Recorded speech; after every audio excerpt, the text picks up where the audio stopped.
Bueno, buenas tardes. Sean todos bienvenidos a esta nueva actividad académica de la Asociación Argentina de Derecho del Trabajo y de la Seguridad Social, la Casa de Todos. Le damos también la bienvenida a los miembros de las asociaciones y academias extranjeras que nos acompañan en este momento. Sean también bienvenidos. El salario mínimo y el trabajo decente. Un tema muy especial, para lo cual hemos convocado hoy al distinguido profesor español Cristóbal Molina Navarrete, un viejo conocido de nosotros, a quien agradecemos nuevamente su participación. La Constitución de la OIT refiere que existen condiciones de trabajo que entrañan tal grado de injusticia, miseria y privaciones para gran parte de las personas, que el descontento que causa constituye una amenaza para la paz y la armonía universales. Y también dice que es urgente mejorar esas condiciones. Esa frase, según el propio organismo internacional, pone de relieve la importancia crítica de establecer condiciones humanitarias de trabajo para construir sociedades sostenibles y pacíficas. En ese contexto, el trabajo decente se presenta como lo que debería ser, en el mundo globalizado, un buen trabajo o un empleo digno. Y el salario en ese campo es ciertamente una de las condiciones de trabajo más importantes para ir hacia ese camino, hacia esa senda. Y eso, en igual línea, es lo establecido en el principio sexto del Pilar Europeo de Derechos Sociales, cuando prescribe que los trabajadores tienen derecho a salarios justos que proporcionen un nivel de vida digno. Distintos instrumentos internacionales, el Convenio 154 sobre negociación colectiva, la Recomendación 163, los convenios de 1928, de 1951, el Convenio 131 sobre fijación de salarios mínimos, entre otros, se han ocupado siempre de destacar esa importancia que asume la negociación colectiva, pero no solo la negociación colectiva para la fijación de los salarios mínimos, sino también que importaría un compromiso para la OIT y los gobiernos de desarrollar políticas relativas a salarios e ingresos y además que garanticen a todos obtener una parte justa de los frutos del progreso y salario mínimo para todos los trabajadores que necesiten de la protección. Esas mínimas retribuciones, ha dicho también, deberían por lo menos cubrir el costo de vida, las necesidades de los trabajadores y sus familias. Con la crisis producida por la COVID-19, se puso de relieve una realidad internacional por momentos preocupante, porque conforme los distintos estudios realizados, en numerosos países se apreciaba que el sueldo mínimo no cubría a menudo los costos de vida elementales. Panorama realmente preocupante. Sin embargo, en los últimos tiempos, el panorama parecería más auspicioso.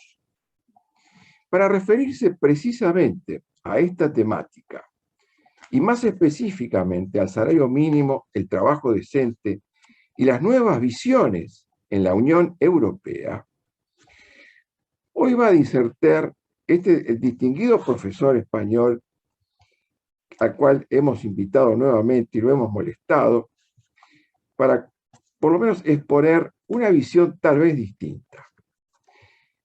El profesor Cristóbal Molina Navarrete es catedrático de Derecho del Trabajo y de la Seguridad Social de la Universidad de Jaén, de España, desde el año 2000 a la fecha. Es licenciado en Derecho por la Universidad de Granada, es doctor en Derecho por la Universidad de Bolonia, Es autor de 15 libros como autor o coautor sobre temas de la especialidad laboral y de la protección social, y más de 200 artículos en revistas especializadas en la materia. En el reconocimiento como investigador, 4 sexenios. Es coautor junto con los profesores Vida Soria, Monereo Pérez y Quesada Segura de 4 manuales en la especialidad: Derecho del Trabajo, de Editorial Comares; Derecho de la Seguridad Social, de Editorial Tecnos; Derecho Procesal, también de la misma editorial; y Derecho del Empleo, de la misma editorial. Entre las monografías más recientes sobre la reforma del 2012 española se destacan las primeras interpretaciones judiciales de la reforma laboral del 2012, aplicación o recreación, de editorial Aranzadi; escenarios de post-ultraactividad del convenio, soluciones judiciales a la incertidumbre, de Bomarzo, 2014. Es también autor de la primera monografía realizada en España sobre la nueva ley reguladora de la jurisdicción, también de la reforma laboral a juicio de los tribunales. En su actividad docente es profesor en las universidades de Granada y Jaén, en todos los ciclos universitarios, incluido el tercer ciclo o cursos de doctorado. Es director y profesor de cursos de formación profesional continuada para profesionales realizados con la materia de su disciplina. Es conferencista habitual sobre distintos temas de la disciplina en universidades españolas y extranjeras, entre ellas la de Burdeos, Nápoles, Bolonia, Buenos Aires, Santiago de Chile, Bogotá, Montevideo, y en colegios profesionales.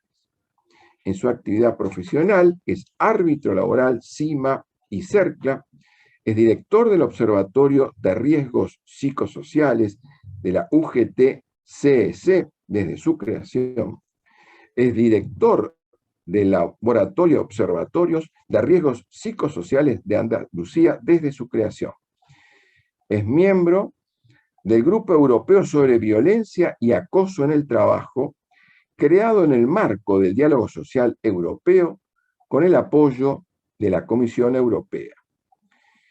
Ha establecido también el negocio del Acuerdo Marco Comunitario sobre Violencia y Acoso en el Trabajo del 2007, traspuesto al sistema español de negociación colectiva en el año 2010. Es director de la revista Centro de Estudios Financieros, Trabajo y Seguridad Social, y es miembro de número de la Academia Brasileña de Derecho del Trabajo. Profesor Molina Navarrete, nuevamente muy bienvenido, muchas gracias y tiene la palabra. Muchas gracias, doctor Neco, y nada, bueno, como siempre, muy amable, excesiva la presentación, muy interesante desde luego el contenido sustantivo y nada, siempre es un placer para mí compartir estos momentos, estos tiempos de reflexión conjunta, bueno, pues con colegas, ¿no? Admirados, apreciados, bueno, aunque sea por esta vía, ¿no? En otras ocasiones hemos podido estar presentes, veo algunos profesores, ¿no? Que ya hemos tenido la oportunidad de participar en otras actividades, ¿no? Y en distintos marcos universitarios, y para mí pues siempre es un placer, por supuesto, ¿no? A la asociación, agradecer a la asociación pues la confianza que pone en mí al realizar las invitaciones y, como no, pues a la doctora, Cristina Etala, por estar siempre pendiente, por animarme, ¿no? A realizar estas actividades y por el enorme dinamismo, ¿no? Que le introduce pues, a todas las cosas que ella hace. Y para hablar de un tema que en su momento, en fin, que, por supuesto, como bien ha dicho el doctor Neco y presidente de la asociación, sí es esencial, ¿no? Es un elemento crucial en las relaciones laborales. No vamos a descubrir el derecho a la retribución suficiente o el salario justo, ¿no? Sin embargo, con el tiempo, y eso dice mucho de la Asociación Española y también de la doctrina de la doctora, ¿no?, Cristina Etalá, esa capacidad de anticipación, ¿no?, lo ponía recién en Facebook, ¿no?, y es que han sucedido pues varias cosas muy recientemente que le dan un empuje, una dimensión muy diferente, bueno, muy diferente, distinta, ¿no? Y creo muy importante para los laboralistas, aunque no son cuestiones jurídicas todavía, es decir, son cuestiones económicas, son cuestiones políticas, son cuestiones extrajurídicas que van a dar un potente aldabonazo, que va a dar un fundamento sólido, esa es mi interpretación, a una posición de garantismo que en el laboralismo europeo, y yo creo que desde luego en América Latina y mundial, se había perdido, ¿no? Y voy a tratar de explicar por qué. Porque soy optimista desde el punto de vista de las garantías jurídicas, ¿no? Porque creo que avanzamos en una dirección algo más positiva, en cualquier caso, que lo que describió el mundo después de la crisis del 2008, del 2009. Bien, en esa línea, por tanto, mi intención, a ver si... Bueno, dos preguntas voy a poner encima de la mesa, ¿no? Yo voy a tratar en una intervención que pretendo sea ajustada en el tiempo, por si luego hay posibilidad de debate, ¿no?, que siempre es más enriquecedor y más interesante. Dos cuestiones, ¿no? Una en el plano jurídico y otra en el plano económico. Ya sabemos que el salario tiene esa doble versión, tiene más, ¿no? Pero ahora me interesa, el salario es el derecho fundamental de los trabajadores como contrapartida a su prestación de servicios, y es un coste, ¿no? Es un coste, el coste de la mano de obra, y por tanto las empresas tienen que hacer muchas cuentas con esos salarios, ¿no? Por tanto, claro, lo que en la vertiente jurídica presionaría al alza, derecho justo, derecho suficiente, mientras que en el plano económico presiona a la baja, la necesidad de maximizar los beneficios, ¿no?, para mantener el empleo. Y en ese doble plano se plantea ahora esta cuestión, ¿no? En el ámbito jurídico, disponemos de una garantía.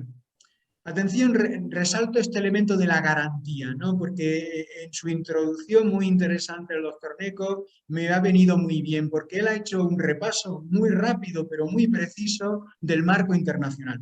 En todos los países del mundo, desde luego en el marco de la OIT, se reconoce el derecho a una remuneración suficiente y justa. Yo no vengo a hablar precisamente del reconocimiento del derecho. El derecho está reconocido, pero el doctor Neco decía una cosa: debe ser, ¿no? Aquí tenemos un problema de tensión entre el deber ser y el ser. Sabemos que el trabajo no debe ser una mercancía, pero se trata como tal.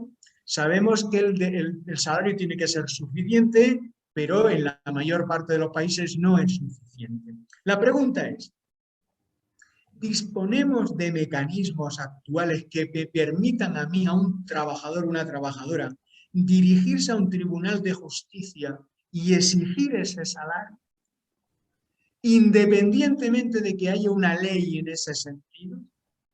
En otros términos también, ¿puedo imponer al gobierno de turno una determinada cuantía mínima o es una cuestión discrecional de los estados, de los gobiernos?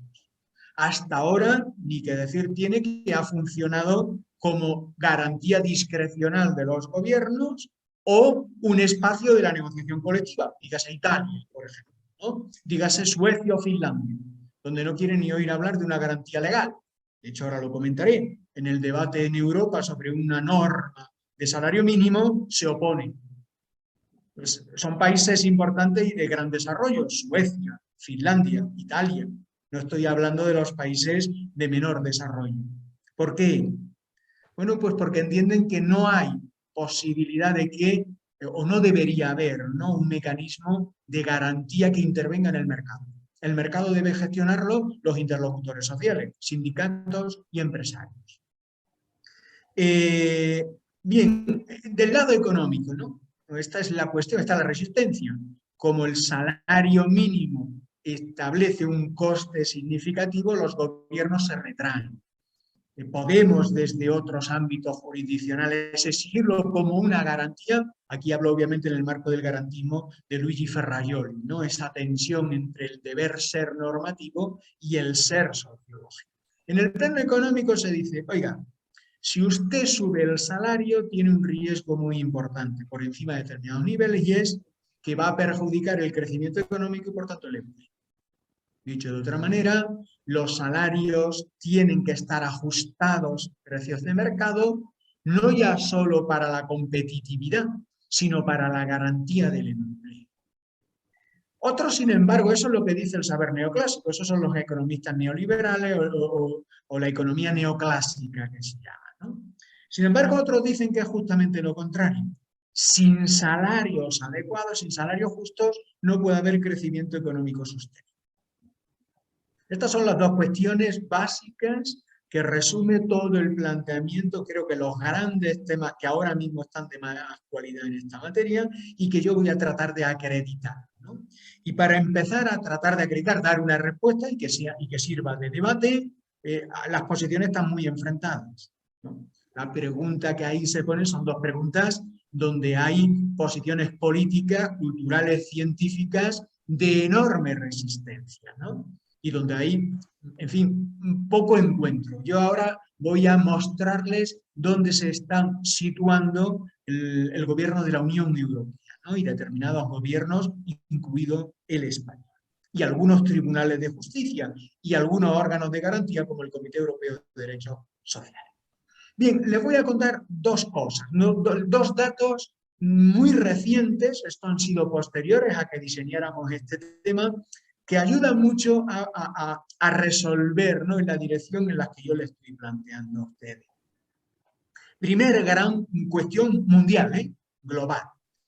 La escasez, esto lo pueden encontrar en todos los periódicos del mundo, es decir, no hemos encontrado en estas fechas en que Estados Unidos, Reino Unido, Alemania, Francia, Italia, España no encuentran mano de obra para la recuperación económica. La escasez global de mano de obra está frenando la recuperación económica.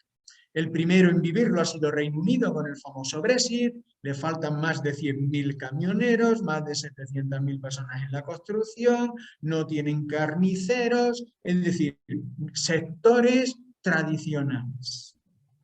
Pero Estados Unidos está en la misma situación. Estados Unidos está teniendo una recuperación económica muy potente, pero no encuentra mano de obra. Igual le ocurre a Alemania.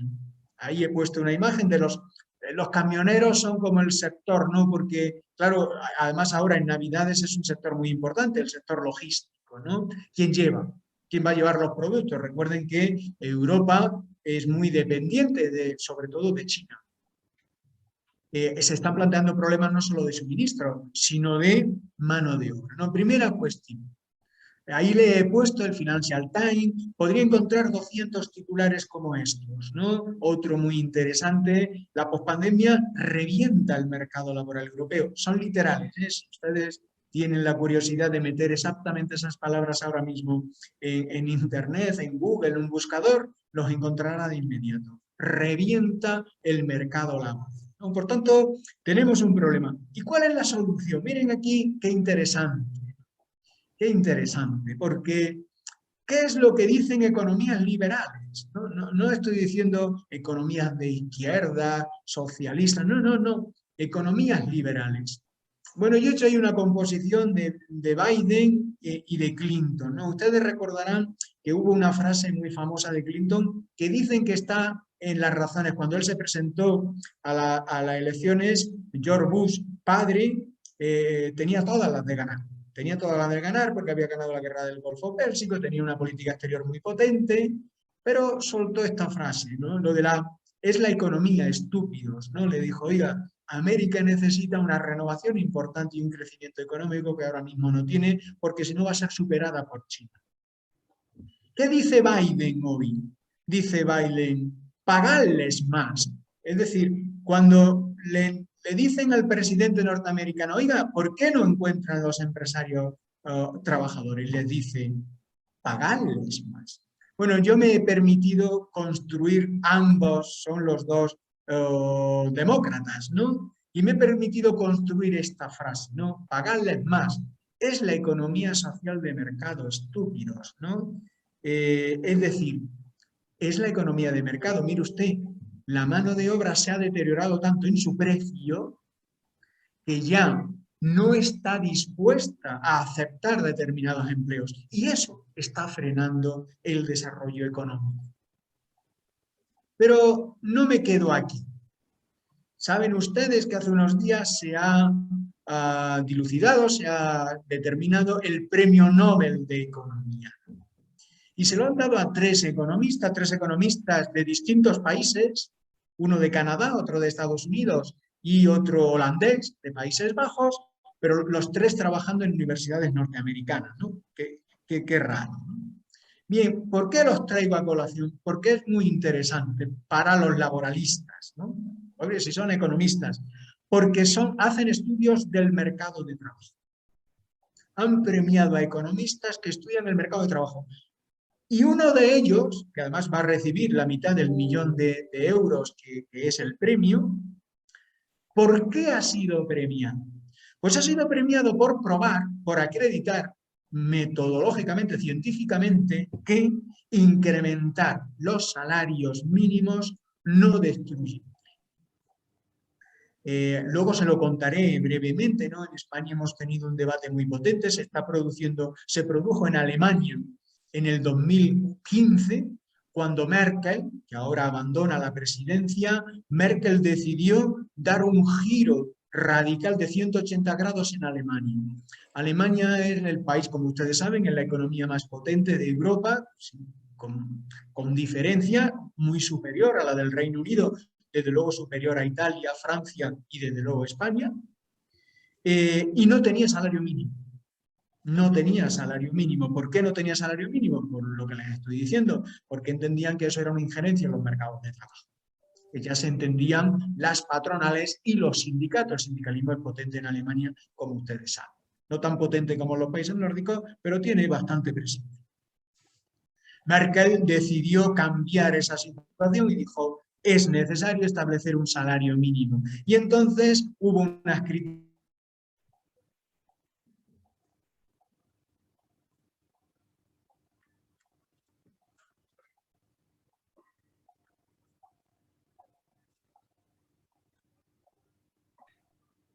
Se ve que tuvo una caída, a ver si esperamos un segundo.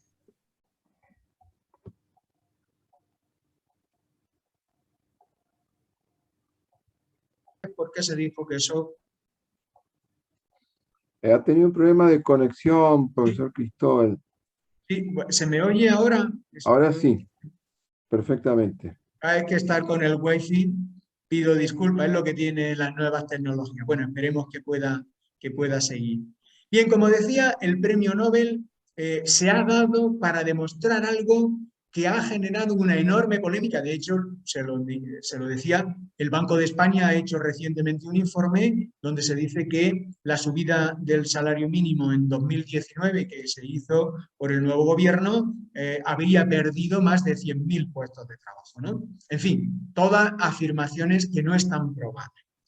Bueno, a partir de ahí, ¿no? Por tanto, como veis, tenemos un problema importante del mercado de trabajo, porque las retribuciones que se pagan son insuficientes y hay una solución por parte de los grandes líderes mundiales, presidente norteamericano, pero ya lo ha hecho también el ministro de Finanzas de Francia, por ejemplo, o incluso el primer ministro del Reino Unido, ¿no? Que entiende, los empresarios le dicen que abra la mano a la inmigración y el presidente Johnson dice que esa no es la solución, que la solución es elevarnos, ¿no? Bien, ¿cuál es la respuesta jurídica?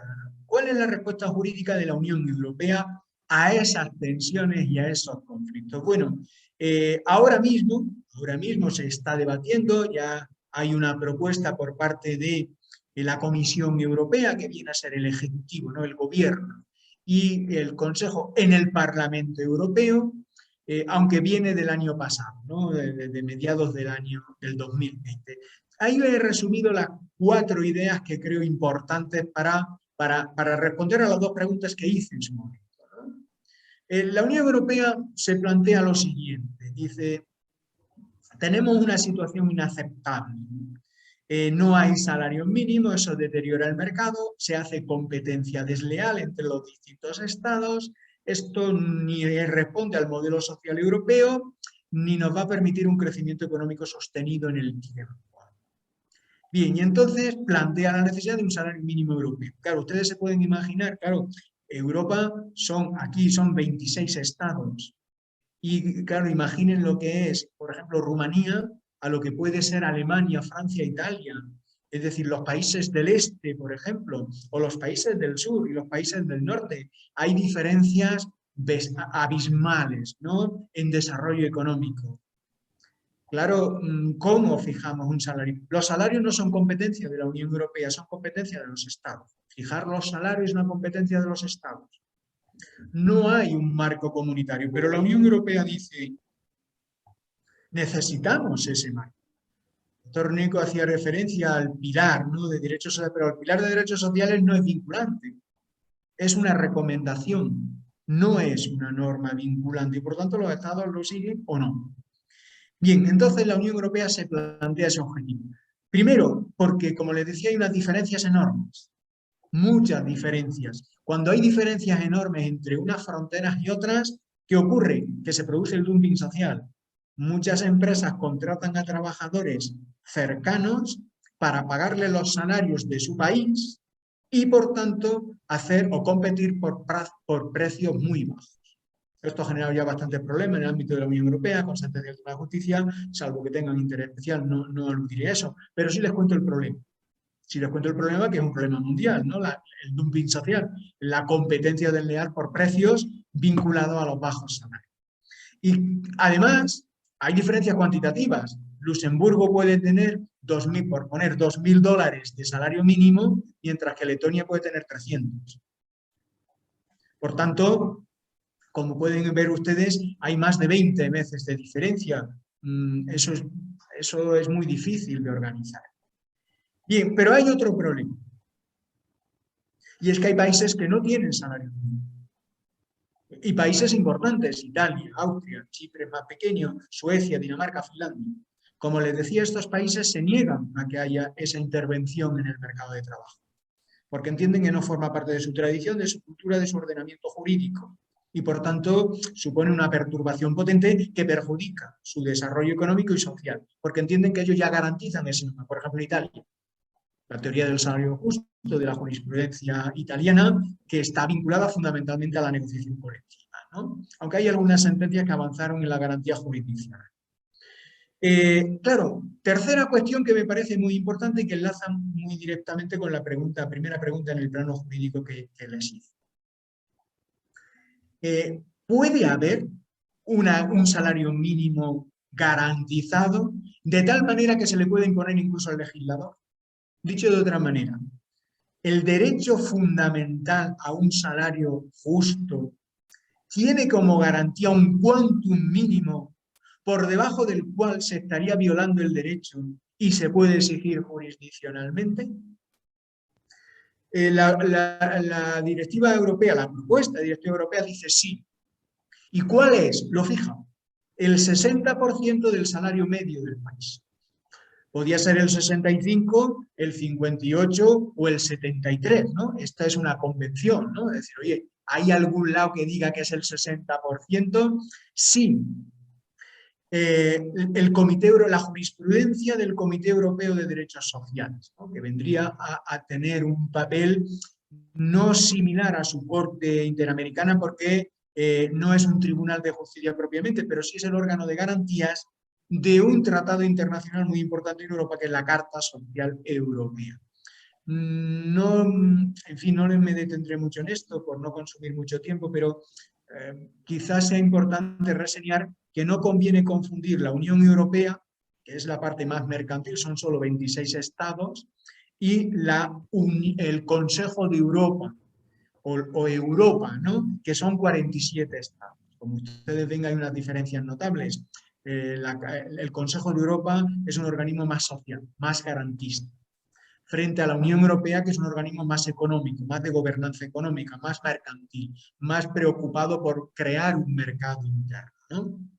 En cualquier caso, miren que es interesante para Europa esta confluencia.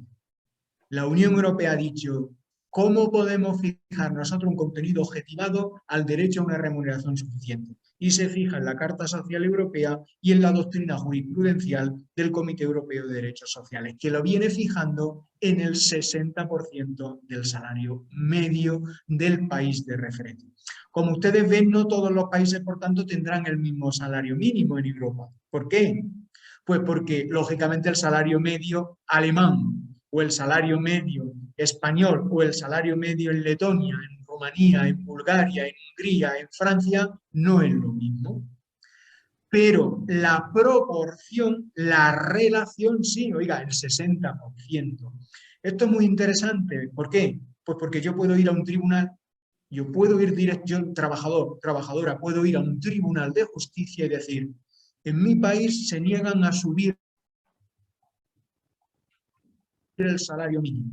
Como está por debajo del 60%, está incumpliendo los compromisos internacionales. Esta es la potencia de lo que aquí se está hablando, ¿no? El contar con una garantía, no con el reconocimiento que ya está en todos los países, sino con una garantía de efectividad. Bien, y para que se hagan ustedes una idea, ¿no?, de la tensión que eso genera, ahí le he puesto, por supuesto no pretendo que vean tantos números, pero sí para que tengan una referencia, ¿no?, puedan hacerse una idea. Miren cómo, por ejemplo, Luxemburgo pues tiene un salario mínimo de 2.200 euros, que vendría a ser 2.400 dólares más o menos. Si ustedes se van a Hungría, Rumanía, Letonia, Croacia, abajo, apenas llegan a los 500 euros. Son 4 veces más, ¿no? Y tienen el mismo derecho, tienen el mismo marco comunitario aplicable, tienen las mismas expectativas y las mismas necesidades, aunque lógicamente el coste de vida es menor en cada uno de los países. ¿Dónde está España? Bueno, aquí ahora les contaré algún tema porque, claro, ¿qué es el 60% del salario medio, ¿no? España es el 7º país, ¿no? Si ustedes retienen, hay 2 cosas que me gustaría que retuvieran, porque luego les voy a hacer la comparativa con América Latina, lógicamente, ¿no?, por el espacio en el que nos movemos, ¿no? Y creo que es interesante porque no se trata solo de darle la visión europea, sino qué utilidad puede tener para ustedes esa visión europea, ¿no? Miren, 2 cosas, ¿no? 2 cosas les pediría, por favor, que retuvieran. Vean que en Europa los países con mayor desarrollo económico tienen más salario. El salario mínimo es superior según sea la fortaleza de la economía y el desarrollo social del país. Alguien me puede decir, profesor Molina, pues vaya, eso es lógico. Bueno, luego lo debatiremos, ¿no?, con la otra diapositiva que les pondré. Primera idea, a más desarrollo económico, mejor salario. A menos desarrollo económico, peor salario, ¿no? Una segunda idea, ¿cómo se mide? Ustedes verán que España tiene dice ahí en Eurostat, que es la estadística europea oficial y en la que yo he cogido 1.108 euros. 1.108 euros, como ven, pues Alemania tiene casi 600 euros más, ¿no? Por tanto, hay una diferencia notable. Francia, 1.555, es decir, hay una diferencia bastante sustancial. Italia no aparece. Ya saben por qué, porque Italia no tiene salario mínimo, ¿no?, y por tanto queda al desarrollo de los convenios. Miren, sin embargo, ¿no?, nosotros ahora estamos en un debate muy fuerte, incluso con tensión entre el Banco de España, el gobierno español, los sindicatos, los empresarios. ¿Por qué? Pues porque se dice, el gobierno quiere subir el salario para garantizar una mano de obra más adecuada, para un mayor desarrollo, en fin, por las razones que hemos visto. Y ha nombrado un comité de expertos y expertas, porque de hecho hay varias economistas, y proponen que se suba hasta 1.047 euros. Si ustedes retienen un poquito, aunque seamos de letras, verían que yo ya he dicho que el salario, Eurostat dice que el salario es de 1.108. ¿Por qué es así? Muy sencillo. Porque Eurostat mide 12 pagas, mientras que en España se miden 14 pagas, es decir, los 12 meses al año más las 2 pagas extraordinarias. Lo que más me interesa no es eso, era para ponerle de relieve que a veces es muy difícil el parámetro de referencia. Lo que me interesa más, ahí le he puesto el estudio, ¿no?, del Banco de España. El Banco de España en contra del premio Nobel de Economía que antes le refería, dice que subir en el 2019 a un salario de 950 euros generó la pérdida de 180.000 empleos. Cuidado, no dice el Banco de España que se despidiera 180.000. Lo que dice es que podía haber habido más empleo del que se creó si no se hubiera subido el salario mínimo. Y además, y creo que este es un tema interesante para América Latina, porque igual que los países del sur de Europa, esto genera economía sumergida, ¿no? Economía informal, que dirían ustedes. A más se sube el salario mínimo, se dicen sus críticos, más se fomenta la economía sumergida. ¿Por qué? Pues porque las empresas no están dispuestas a pagar ese salario y contratan en negro, ¿no? Así de sencillo. Algunas cuestiones, ¿no? Ya voy terminando, ¿no? Para poder entrar en el debate. Algunas cuestiones que se han planteado, además de la cuantía, lo más importante es la cuantía, lógicamente, ¿no? La cuantía del salario que antes le he dicho. ¿Es objetivable el contenido del salario mínimo interprofesional para que pueda ser exigible jurisdiccionalmente en función de los compromisos internacionales? Mi respuesta es que sí, por las razones que le he dado. Ahora bien, hay otros problemas que se están planteando y es decir, bueno, si fijamos un salario mínimo, uno, tiene que ser el mismo para todas las personas.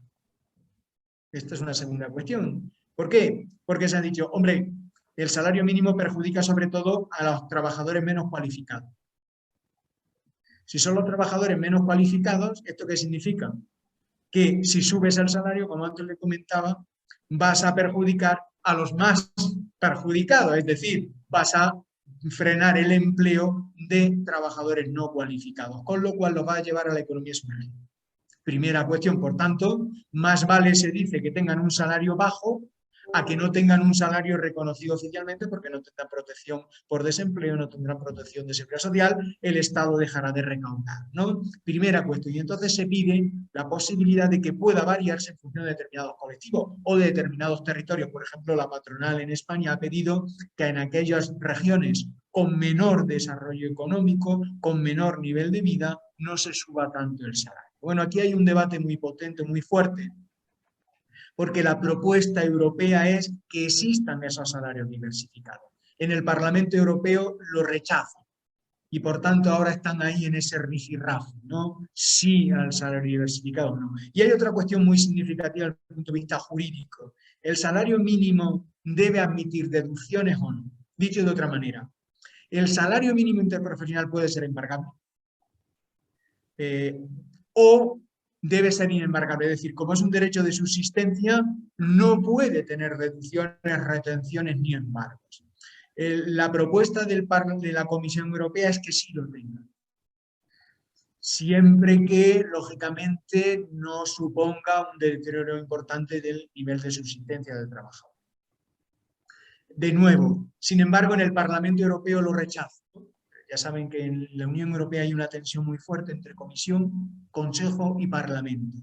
La Comisión normalmente es más restrictiva, el Parlamento Europeo es más social, ¿no? Es más democrático y pretende mejoras, ¿no? Bueno, pues ahora mismo ahí hay un debate. Personalmente entiendo que ni debe haber esa diversidad porque el salario de subsistencia no tiene una función retributiva propiamente y hay que tener mucho cuidado con los embargos porque entonces ese salario puede desnaturalizarse su función, salvo determinados casos, por ejemplo, las pensiones de alimentos, ¿no? Para los niños.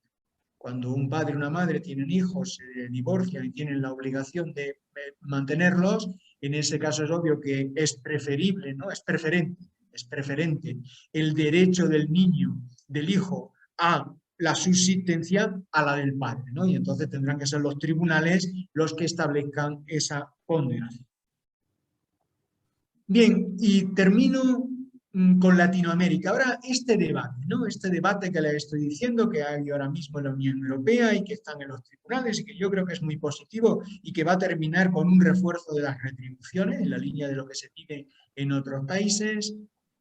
¿Qué interés tiene esto para ustedes o más directo? Bueno, yo he buscado estadísticas oficiales y ahí está el salario mínimo de los países más referenciales de América Latina, que ustedes conocen muchísimo mejor que yo. Ahí hay un tema que, bueno, la primera cuestión, lógicamente, es la diferencia. Argentina no sale muy bien parada, pero me interesa que retengan una cosa, ¿no? En fin, no podemos ahora a ver si luego en el debate, pero no hay esta interacción, pero retengan una cosa, y es, miren quién ocupa la cola. ¿Recuerdan ustedes que les dije que en el caso europeo, a más desarrollo económico, más salario? Miren qué curioso en América Latina. Los 3 países más potentes desde el punto de vista económico, al menos en la visión que yo tengo, puedo estar equivocado y luego ustedes con más información, pues lógicamente me corrigen. Pero miren que las grandes economías referenciales en América Latina, como son Argentina, México, Brasil, pues son los 3 países que dejamos Venezuela por la situación que tiene, ¿no? Que es una economía importante también por sus grandes recursos y tal, pero ya sabemos la situación que tiene. Resulta que se invierte la pirámide europea. En Europa por debajo están los países con menor desarrollo económico y es curioso que, bueno, Chile lógicamente siempre ha sido una economía significativa, Uruguay también, pero es un país más pequeñito, pero a mí me llama mucho la atención que Ecuador, Bolivia, Colombia y Perú estén por encima, ¿no?, de Brasil, Argentina y México. Bien, ahora les voy a hacer un experimento, ¿no? Ahí he puesto cuáles son las grandes preocupaciones de América Latina, ¿no? Es una encuesta hecha a 380 líderes de opinión y miren que las dos preocupaciones más importantes son el empleo y la recuperación económica. ¿Qué tiene que ver esto con el salario? Mucho, como hemos visto. En Europa, los bajos salarios están frenando el crecimiento y es obvio que los bajos salarios llevan a la pobreza. Por tanto, en las grandes preocupaciones de América Latina, un salario, una retribución más elevada, más significativa, que garantice al menos ese 60% que antes comentaba, sería una cuestión importante para atender a las grandes cuestiones, sin que ese incremento frene la generación de empleo. Ahora les voy a hacer, pues, un pequeño ejercicio, ¿no? Ahora aquí tienen los salarios medios. Estos son los salarios medios de América Latina. En pesos, cada uno su moneda, y en dólares para que podamos comparar. Bien, si ahora ustedes aplicaran lo que yo les he dicho, ¿no?, la garantía del 60%, se encontrarían que, por ejemplo, aunque Brasil, incluso Argentina, están muy por debajo y tienen un salario mínimo muy reducido, sin embargo, podrían estar ahí, ¿no?, en esa garantía. Pero ahora vamos a ver México. Si ven ustedes, México tiene un salario medio de $646. Si aceptáramos, ¿no?, la garantía que yo les propongo, ¿no?, como contenido mínimo objetivado del derecho al salario mínimo y por tanto jurisdiccionable, exigible jurisdiccionalmente, es obvio, aunque no sea, en fin, sea de letras, que México tendría que tener en torno a, pues, unos casi $400, ¿no?, de 6, en fin, más o menos, no un poquito menos, 380, 390. México, sin embargo, no llega a 215. Bueno, tiene 215, perdón, no llega a 300, quería decir, disculpe. Bien, como ven, la garantía que le estoy diciendo no es solo una cuestión teórica, ¿no?, sino que podría cambiar la situación, es decir, podría abrirse una vía muy interesante jurisdiccional para obligar a los estados a establecer un determinado mínimo. Es un mínimo, ¿no?, al menos el 60%. No quiere decir que tenga que ser ese 60%. Y una última cuestión también para América Latina. Los acuerdos de libre comercio, porque yo ya sé, dicen, bueno, tú nos hablas de la Unión Europea, en América Latina no tenemos eso, bueno, entonces, ¿para qué nos sirven a nosotros esto? Bueno, los acuerdos de libre comercio, como ustedes saben, una de las cuestiones que en el ámbito de los acuerdos de libre comercio siempre han estado son las cláusulas sociales, ¿no? El debate de las cláusulas sociales que propone la OIT y a la que se niega la Organización Mundial, en este caso del Consumo, ¿no?, la Organización Mundial del Comercio, perdón, la OMC, Organización Mundial del Comercio. Bien, yo creo que si se aceptara este planteamiento de que los salarios, planteamiento del Nobel económico, del presidente de los Estados Unidos, de que los salarios mínimos suficientes no solo no destruyen empleo, sino que garantiza un funcionamiento correcto de los mercados de trabajo, de tal manera que los trabajadores están dispuestos a asumir los empleos vacantes, centenares de miles ahora mismo en Europa y en Estados Unidos, como le he dicho. Yo creo que podía resolverse de otra manera frente a la enorme resistencia. Se vio, le he puesto ahí un ejemplo, ¿no? Cuando hace un par de años se negoció el tratado entre México, Estados Unidos y Canadá. Uno de los grandes resistencias para esa renovación, claro, en ese momento estaba Trump, ¿no? Era el salario mínimo. Ese convenio, ese acuerdo de libre comercio establece un salario mínimo, ¿no? Por hora, sobre todo en el sector de la industria, sobre todo en el sector de automovilístico, muy por encima, ¿no? De lo que estaba en México, ¿no? Eso generó, ¿no?, un debate importante en México. Digo, oiga, esto va a frenar. Y también en Estados Unidos, porque dijo, oiga, si elevamos entonces ya es menos rentable. Bueno, y con esto termino, ¿no? En fin, termino con esta idea, ¿no?, que es antes el huevo o la gallina, ¿no? Esta es la pregunta última que resume todo lo que le he dicho. ¿Queremos crecimiento económico porque garantiza el empleo al margen de la retribución y sus condiciones? ¿O ponemos el acento en una retribución digna, que es el que va a garantizar un crecimiento económico innovador tecnológicamente, inclusivo de todas las personas y además también ambientalmente sostenible? Bueno, pues esas son las preguntas. Esta es mi intervención y ahora, agradeciéndole su amable atención, pues ahora quedo a su disposición. Muchas gracias. Muchas gracias, profesor Molina Navarrete. Muy interesante. Voy a hacer dos pequeñas acotaciones. La primera, un agradecimiento, además del profesor, a Cristina Etala por su colaboración para la organización de este evento. La segunda, al profesor Juan Razo Delgue, de la querida y hermana Asociación Uruguaya de Derecho del Trabajo, que ha compartido un blog que él tiene, que suele ser muy interesante, y que lo puso en el chat, de modo que todos pueden acceder al mismo, que está referido precisamente, aparte de lo que estaba comentando el profesor Molina Navarrete en el curso de su exposición, en esta misma línea, acerca de aquellos que ganaron el premio Nobel y que hacen hincapié justamente en términos de el efecto que produce la retribución, a contrario de lo que se ha sostenido casi históricamente en la materia. Así que están invitados también a leer este interesante trabajo que ha publicado el profesor Juan Razo. Dicho esto, vamos a abrir un espacio para aquellos que quieran formular alguna consideración o pregunta al profesor Cristóbal. Yo voy a empezar con una pequeña pregunta, pero que en realidad es la pregunta que formulara el propio profesor Molina Navarrete, en el sentido de que, ¿cuál sería su respuesta frente a este dilema entre el crecimiento económico o una retribución digna que pueda generar, digamos, por vía indirecta ese efecto? Entonces, ¿cómo le respondería usted, profesor?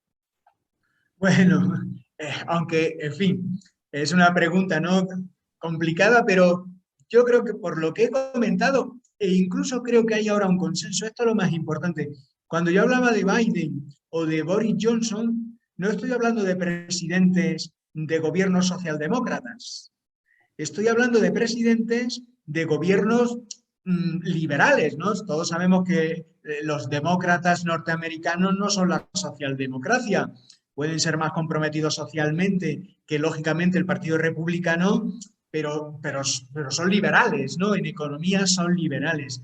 Pues yo creo, la respuesta ahora sería que me parece que la retribución digna es la mejor garantía para un crecimiento económico sostenible. De hecho, está ocurriendo en España, en el sector de la construcción, que es ahora donde va a haber... La Unión Europea le ha dado a España casi 100.000 millones de dólares, ¿no? Vendría a ser, bueno, pues una cantidad espectacular. Una de esas partes importante es para el sector de la construcción. No hay personal para eso.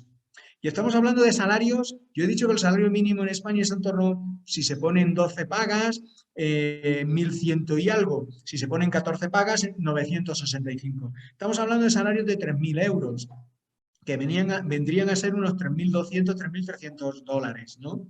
Es decir, estamos hablando de salarios importantes. No se encuentran. Por ejemplo, en el sector, los transportistas. Estamos hablando de un sector que demanda más de 100.000 personas. Y estamos hablando de salarios que pueden estar perfectamente rondando los 2.000 euros. No se encuentran. Es decir, yo creo que se está demostrando que esta continua devaluación de condiciones de trabajo ha frenado el propio mercado, ¿no? Es decir, la propia economía está frenada por los salarios bajos. Ya no es solo, lógicamente, los derechos humanos, la condición humana, no es el trabajo, no es una mercancía, el derecho a la retribución suficiente, por supuesto. Somos laboralistas y este es un ámbito que nosotros no debemos perder, ¿no? El concepto normativo, ¿no? El salario tiene que ser suficiente porque es un derecho.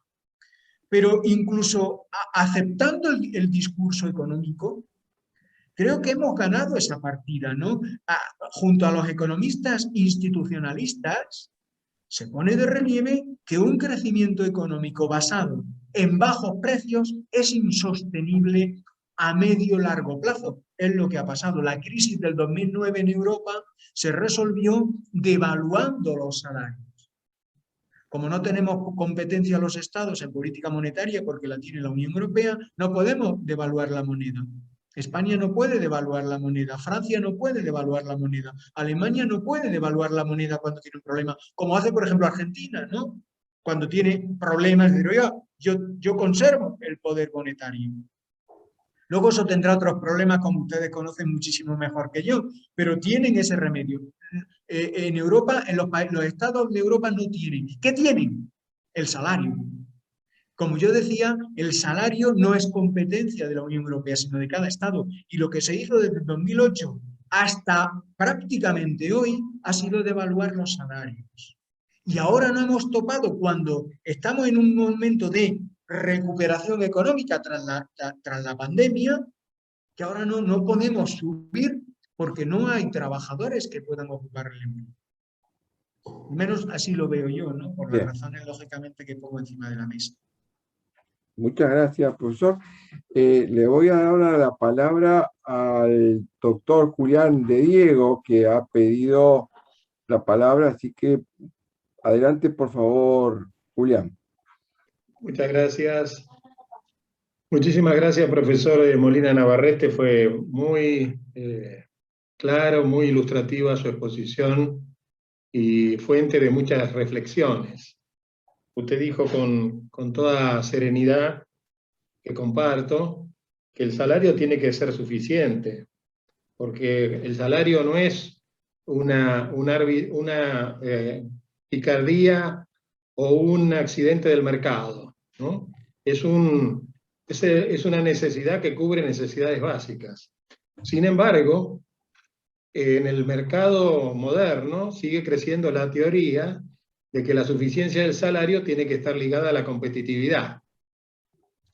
Y entonces nos encontramos con ese dilema que usted planteó recién, y aquí vienen dos preguntas. El dilema que usted planteó recién es, en posiciones de mano de obra con salarios altos, a nosotros nos está pasando esto con la demanda de personal tecnológico para la informática, con salarios que son 3, 4 o 5 veces el salario mínimo vital y móvil, no conseguimos personal idóneo para cubrir esas funciones.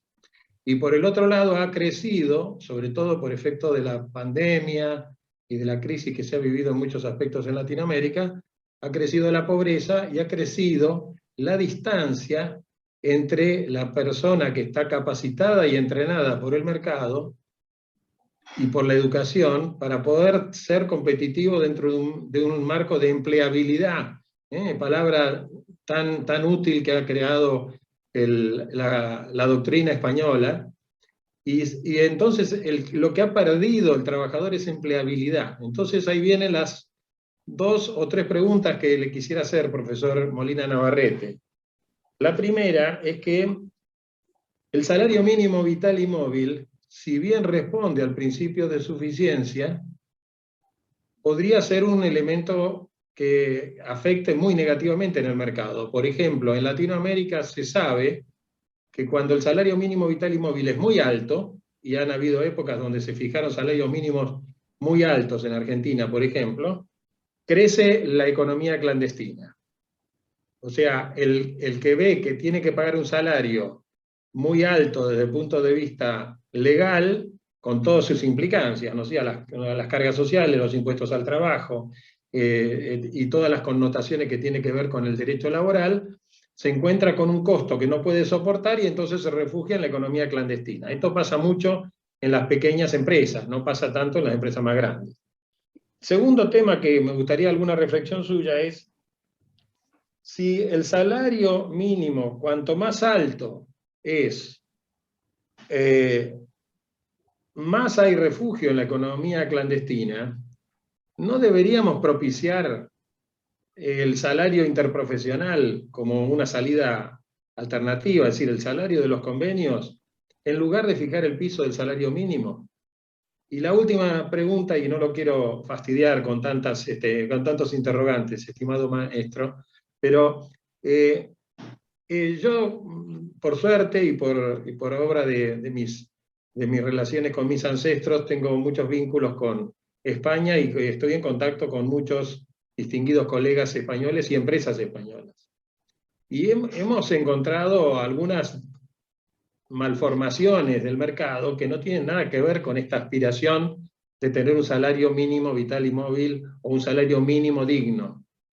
Y es el trabajador del millardo, famoso trabajador del millardo, ¿no? Que aún en actividades profesionales que deberían pagar salarios mucho más elevados, tienen enterrado al pobre trabajador en una suma de dinero que no le permite sobrevivir, no le permite tener un ingreso satisfactorio para su supervivencia.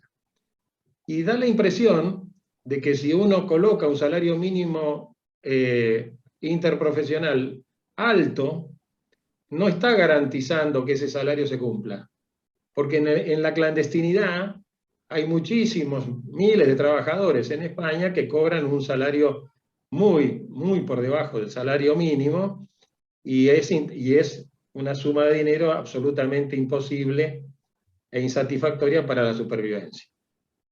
Muchísimas gracias por su exposición y le pido disculpas por las preguntas que le estoy formulando.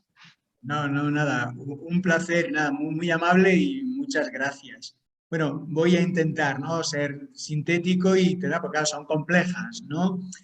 Vamos a ver, una primera cuestión, 2 elementos que sean importantes para la diferenciación. Yo no pretendo reducir la complejidad de algo que es complejo, lo que sí pretendo es discernir las cosas, ¿no? Por ejemplo, efectivamente, los salarios y competitividad tienen que ir de la mano. La cuestión está en qué salario. Yo estoy hablando del salario mínimo, no del salario convenio, por ejemplo. El salario convenio sí es el que tiene que ir de la mano de la productividad, de la competitividad, de las mejoras, de la capacitación. Ha mencionado una cosa muy importante. Una parte de los desajustes del mercado de trabajo pasa en Argentina, por lo que me cuenta, y pasa en España en la formación. No pasa en Alemania, por ejemplo. El problema de Alemania no es este. El problema de Alemania es que tiene una población muy envejecida y no encuentra el personal. Porque además, en los 2 últimos años, con la restricción de la COVID, no tiene tampoco inmigración. El problema, sin embargo, de Francia, de Italia y desde luego de España es el desajuste de la capacitación, como antes se decía, ¿no? Hay un volumen importante de puestos tecnológicos que no se pueden cubrir porque no hay una formación adecuada. Por tanto, cuidado, porque ese es un debate parcialmente distinto, ¿no? Es la inversión de las empresas y del Estado en una adecuada capacitación. Ahora bien, en el ámbito de la retribución, yo creo que tenemos que llegar al acuerdo. Efectivamente, esa era una de las críticas. Se le hacían 2 críticas a las subidas en España porque como se sabe en España ha subido el salario mínimo. Hemos pasado en 3 años de un salario mínimo de 650 euros a otro de 950. Eso es una subida importante.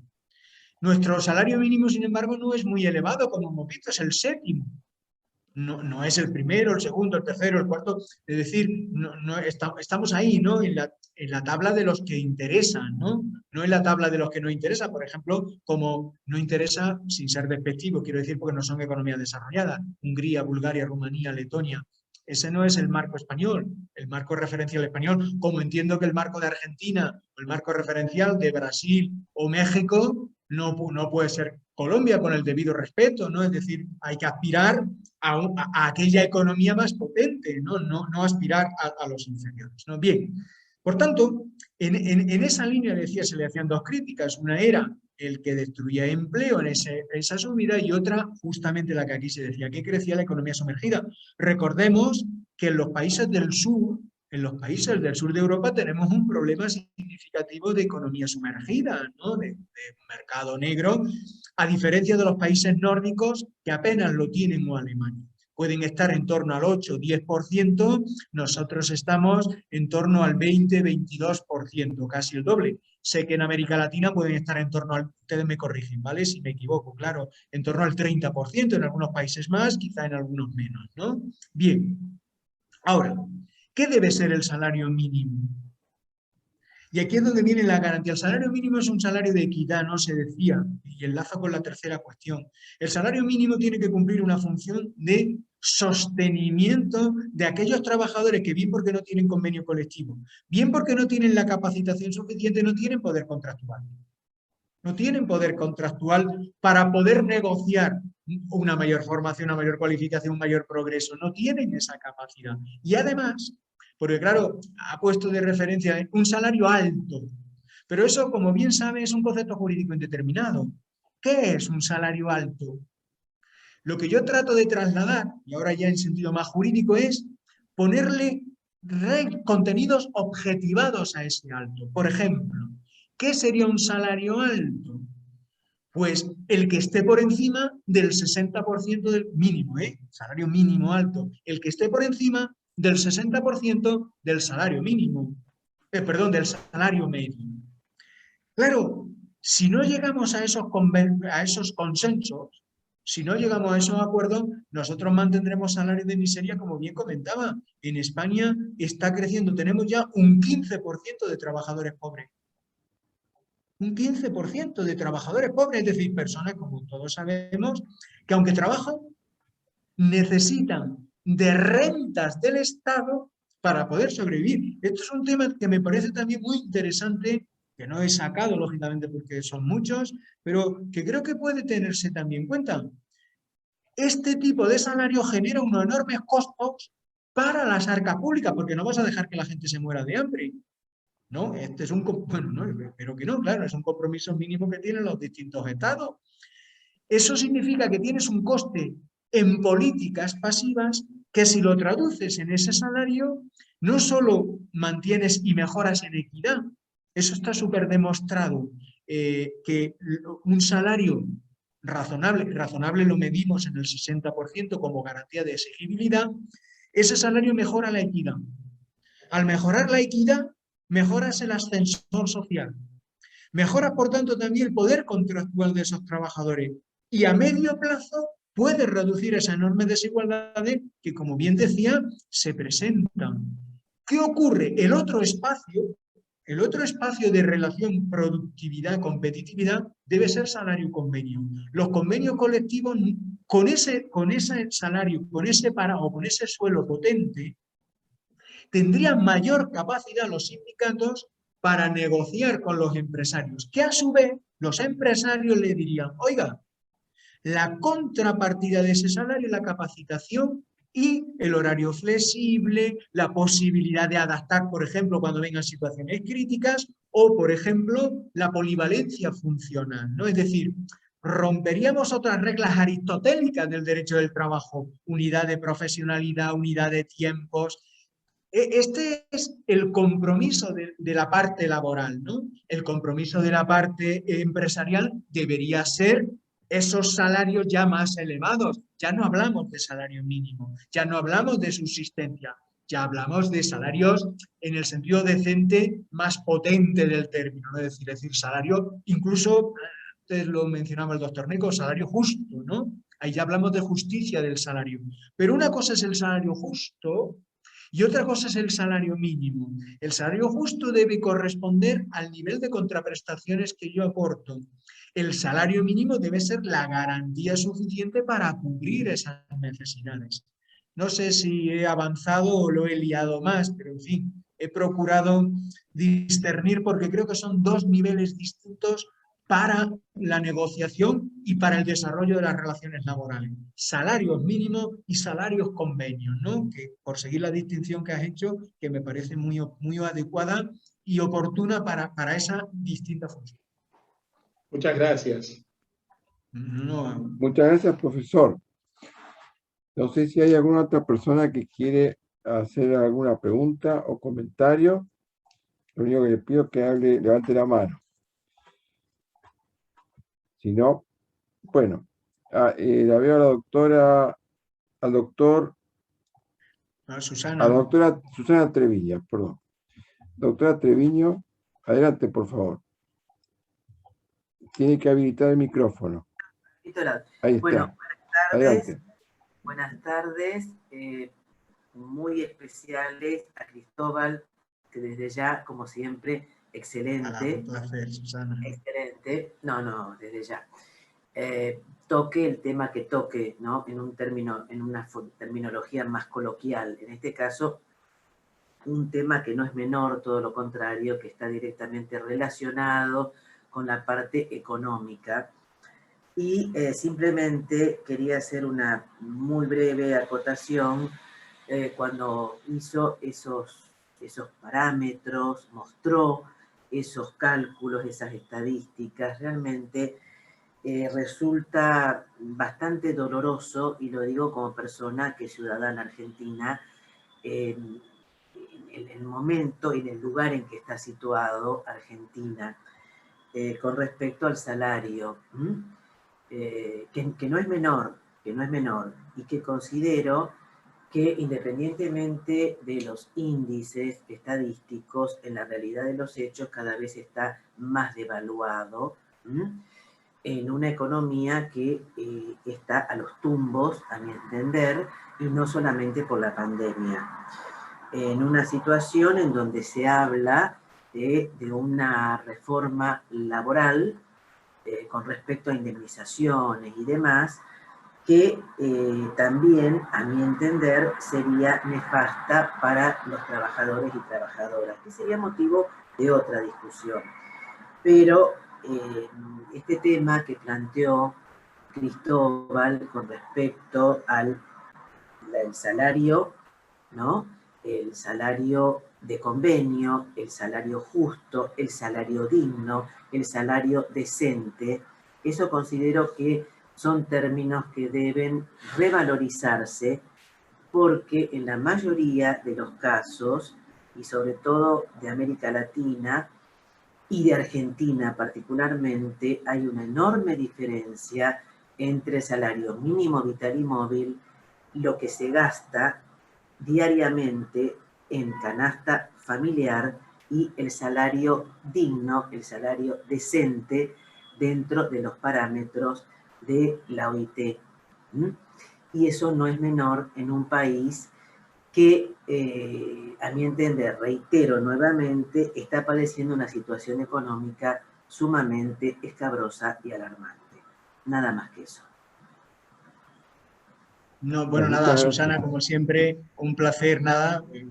Me gustaría estar más cerca, pero bueno, es lo que hay, siempre es un placer oírte y bueno, tener la oportunidad de hablar contigo, aunque sea a través de esta vía. Pero mira, tu reflexión, en fin, estoy de acuerdo, tu reflexión sí que me permitiría, ¿no? Lo que me sugiere, en fin, lógicamente con el permiso del presidente, ¿no? Con el doctor Neco.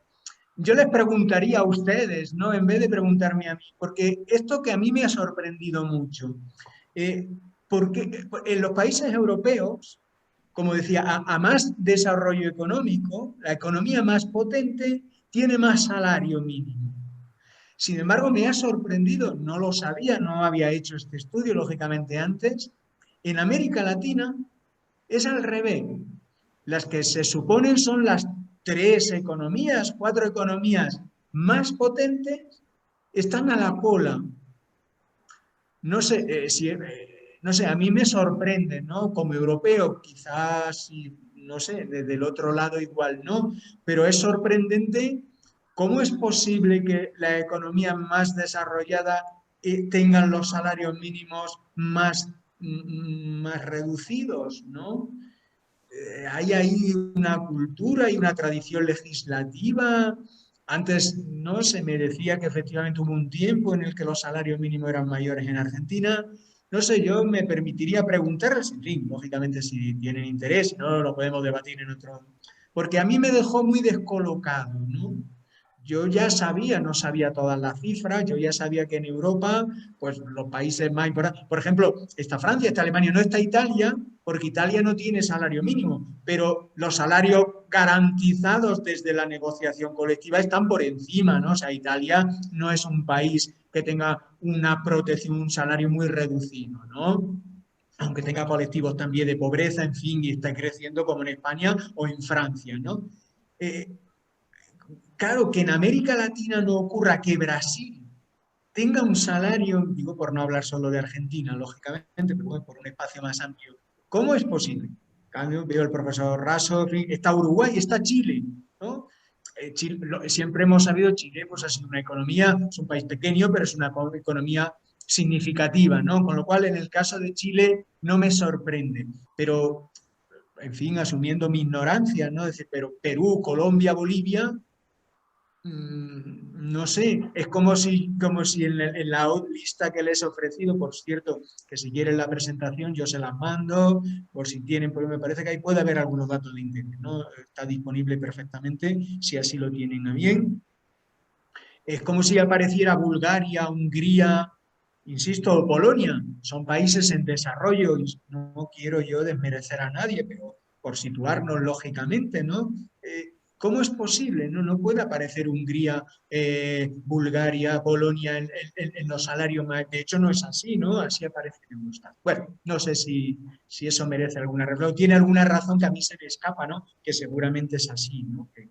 Que no soy capaz de comprender, ¿no? En la realidad compleja de América Latina en estos términos, ¿no? No la norma la conozco, pero claro, la realidad y el funcionamiento ya es distinto. Bien. No sé si alguien quiere hacer alguna consideración o comentario respecto de estas reflexiones del profesor Cristóbal. Sí, doctor Forconi. Adelante, por favor. Buenas tardes a todos. Bueno, lo primero, doctor Molina Navarrete, felicitaciones. Muchas gracias por la exposición, porque yo creo que nos hizo pensar mucho. Creo que eso es lo más interesante que en lo personal me deja la exposición, que nos genera muchos planteos, ¿no? Y por ejemplo, lo que se hablaba recién, ¿qué pasa con México, Brasil y Argentina, que parecieran como las más o las potencias más grandes de América Latina y sin embargo el nivel salarial no estaría con la misma relación de lo que ocurre con Europa? Yo creo que habría que ver otros datos también como para ver si... Porque este es un dato. Este es un dato, probablemente Brasil, la potencia de América Latina, y tiene un salario que está colocado en la posición 10. ¿Sí? Cuando en Europa ocurre que el más potente es el que tiene el salario más alto. Es un dato, no hay ninguna duda. Ahora, yo no sé si la pobreza la podemos medir por el nivel salarial o con lo que el salario te permite adquirir. Porque también es cierto que en economías como Ecuador o Uruguay o Chile, ¿sí?, los alquileres, el costo de vida, no tienen el costo que tienen, por ejemplo, en la Argentina.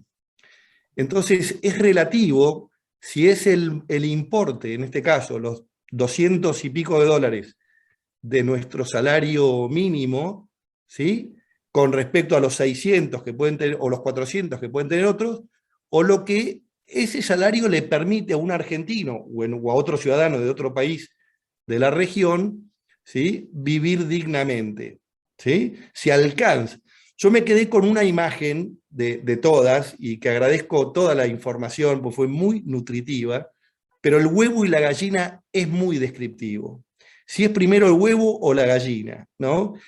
Y entonces acá digo, ¿hay que aumentar los salarios mínimos para reactivar una economía? Pareciera también un dato al que le falta bastante información. Yo creo que acá estaríamos todos de acuerdo si definimos que mañana los salarios mínimos se elevan en todo el planeta.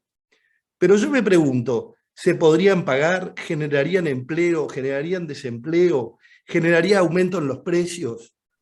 Y en este análisis de salarios mínimos en el mundo, ¿cómo juega la carga impositiva de las distintas regiones? Cuando uno escucha a los empresarios argentinos, por ejemplo, ¿sí? De la carga que tiene todo lo que es impuestos y la imposibilidad probablemente de acordar mejores salarios o de crear empleo, ¿cuál es la relación que hay entre empleo, digamos, una revolución económica y el salario, con todo lo que implica la carga tributaria en general, ¿no? Bueno, nada, un montón de elementos que creo que ha movilizado su exposición, por lo menos en lo personal. Así que muchísimas gracias, y me voy a permitir un pequeño agregado. Yo quiero felicitar al doctor Nieco, realmente, más allá de este encuentro, por todo el trabajo que ha desarrollado a lo largo de todo el año. Hace poco le escribí y le agradecí el enorme valor que nos ha aportado cada una de las charlas organizadas desde la asociación. Así que lo hago públicamente, doctor Nieco, nuevamente muchas gracias. Muchas gracias. Yo rescato como parte de cierre, el profesor Molina Navarrete nos agradece por la atención. Y la verdad, somos nosotros los agradecidos, profesor Cristóbal. La verdad es, como siempre, un placer poder escucharlo y poder agradecerle por la calidad de sus exposiciones, digamos, la claridad que tiene y la información que siempre nos proporciona. Es siempre realmente un verdadero gusto.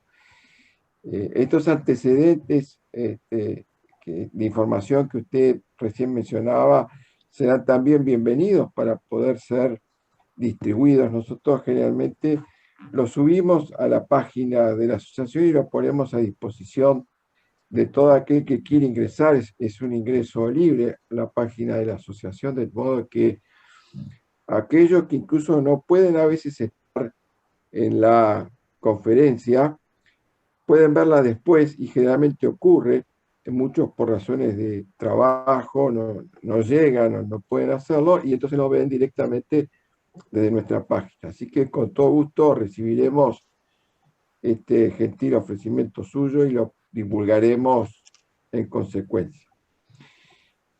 Siendo que no hay más comentarios para formular, nos queda simplemente por agradecerle a todos, al profesor Molina Navarrete especialmente, y a todos ustedes por estar. En lo personal le agradezco la generosa e inmerecida mención al profesor Forconi, y como siempre muy agradecidos y muy bienvenidos. Gracias a los miembros de las academias extranjeras, la veo a la profesora Margarita Centella, a Jorge Rosenbaum, a Juan Razo y otros, siempre son bienvenidos. Muchas gracias y muy buenas noches. Un aplauso. Muchas gracias, doctor Nieco, y nada, muchas gracias a todas y a todos los asistentes. Para mí siempre es un placer, y bueno, pues aunque sea a través de esta vía, siempre es satisfactorio y agradable poder compartir estos momentos, y por supuesto quedo a vuestra disposición, ¿no? Así que nada, un saludo muy afectuoso desde este lado del Atlántico, que siempre es un placer. Sí, buenas noches para ustedes. Bueno, gracias, sí, aquí María ya Cristina también. Buenas noches, buenas tardes. Pues nada, gracias, muy amables. Hasta luego. Buenas noches. Chao.